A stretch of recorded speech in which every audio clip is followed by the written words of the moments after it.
Salam sejahtera, semoga kita selalu dalam keadaan sehat dan dalam lindungan Tuhan yang Maha Kuasa. Para hadirin warga RT 3 yang saya hormati, penyakit COVID-19 saat ini belum berakhir dan penularannya masih tinggi. Kita harus bisa menjaga agar tidak tertular dengan menjaga yang berawal dari kita sendiri terlebih dahulu. Saat ini mungkin saja sudah ada yang tahu atau bahkan tidak mengetahui apa saja gejala jika sudah terinfeksi COVID-19 ini. Seperti penyakit pernapasan lainnya, COVID-19 menyebabkan gejala ringan termasuk pilek, sakit tenggorokan, batuk, dan demam. Orang yang terinfeksi COVID-19 dan flu akan mengalami gejala infeksi saluran pernapasan yang sama seperti demam, batuk, dan pilek. Walaupun gejalanya sama, tapi penyebab virusnya berbeda-beda, sehingga kita sulit membedakan masing-masing penyakit tersebut. Semua orang bisa berisiko terinfeksi COVID-19 ini, baik yang muda maupun yang tua, tetapi yang paling berisiko tinggi dan lebih rentan adalah orang yang lebih tua dengan kondisi memiliki penyakit asma, diabetes, penyakit jantung, atau tekanan darah tinggi. Orang yang tinggal atau berpergian di daerah di mana COVID-19 terinfeksi dan bersirkulasi sangat mungkin terinfeksi, seperti kontak erat dengan keluarga, teman, rekan kerja, atau tenaga medis yang merawat pasien sebelum mereka mengetahui bahwa pasien tersebut terinfeksi COVID-19. Penyakit COVID-19 ini sangatlah berbahaya dan sangat mematikan. Wabah virus yang masuk ke dalam tubuh manusia seperti menipu kekebalan tubuh kita agar tidak menyerang virus. Artinya mereka menipu imun kita masuk ke sistem pernapasan dan bisa menular dengan cepat, membuat peradangan pada paru-paru dan menyebar ke seluruh tubuh. Seperti berita-berita di televisi yang kita saksikan, sudah banyak yang meninggal oleh COVID-19 ini. Tempat kesehatan seperti rumah sakit, ruang perawatan sudah hampir penuh, dan keterbatasan tenaga medis, obat-obatan, tabung oksigen, dan lain-lain.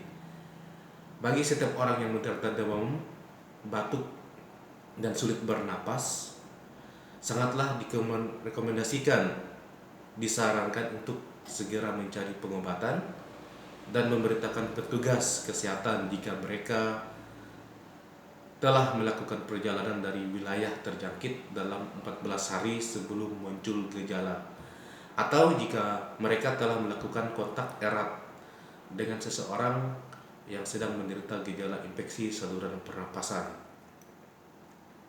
Ada pepatah mengatakan, lebih baik mencegah daripada mengobati.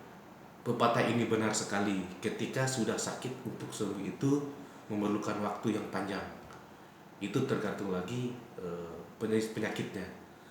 Agar kita terhindar dari COVID-19 ini, ada banyak cara yang bisa kita lakukan agar tidak tertular. Yang pertama, menjaga kesehatan. Kita mengkonsumsi makanan dan minuman yang mengandung vitamin C untuk daya tahan tubuh. Cara selanjutnya, mencuci tangan teratur dengan sabun, dengan air yang mengalir, dan juga dengan pencuci tangan yang berbahan alkohol. Itu cukup ampuh untuk membasmi virus-virus yang terletak pada tangan kita. Cara selanjutnya,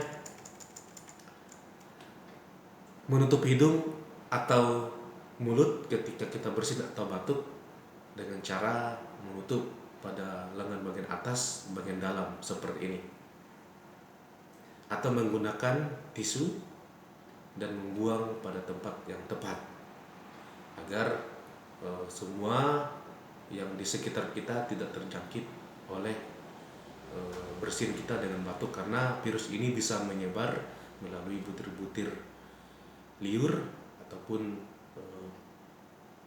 bentuk seperti butiran air.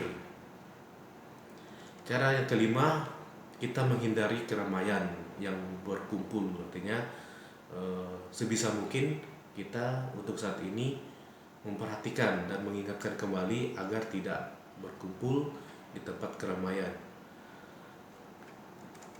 apalagi dengan orang-orang yang tidak kenal kita kenal, sebenarnya orang luar. Jadi sebisa mungkin kita harus menjaga itu. Cara selanjutnya, menggunakan masker saat keluar. Masker ini merupakan kebutuhan yang utama saat ini untuk bepergian keluar rumah. Mengapa? Karena secara aturannya saat ini juga masker itu diberlakukan di tempat umum. Jadi diberlakukan secara wajib bagi orang yang berkumpul di keluar, jadi perlu memakai masker. Cara yang benar ini mengganti masker setiap 4 jam. Yang direkomendasikan, yang dianjurkan itu masker masker medis. Kalau dia berbahan kain, masker itu paling tidak ada pengganti masker lain yang bisa dicuci ulang. Dan cara selanjutnya, tidak bepergian keluar kota untuk sementara waktu. Artinya kalau sifatnya tidak mendesak dalam keperluan lain, kita harus bisa menahan. Jangan terlebih dahulu kita mementingkan kebutuhan kita sendiri tapi tidak memperhatikan aspek lain. Yang selanjutnya, kita harus mau divaksin, karena vaksin ini merupakan kekebalan imun kita agar bisa terhindar dari COVID-19 ini. Masih banyak cara yang bisa kita lakukan, terapkan dalam warga kita. Semoga warga kita RT 3 ini dalam keadaan sehat selalu, mematuhi segala protokol kesehatan dan mengikuti anjuran-anjuran tenaga medis. Terlebih ketika kita merasakan gejala, kita berkonsultasikan dengan pihak tenaga medis agar tidak menyebabkan hal yang fatal. Demikian yang bisa saya sampaikan agar dapat menjadi perhatian kita bersama. Semoga warga kita, khususnya RT 03 ini, dapat menerapkan protokol kesehatan dan dapat berjalan lancar. Mohon maaf jika ada kata-kata yang tidak saya berkenan, dan saya ucapkan banyak terima kasih. Salam sejahtera.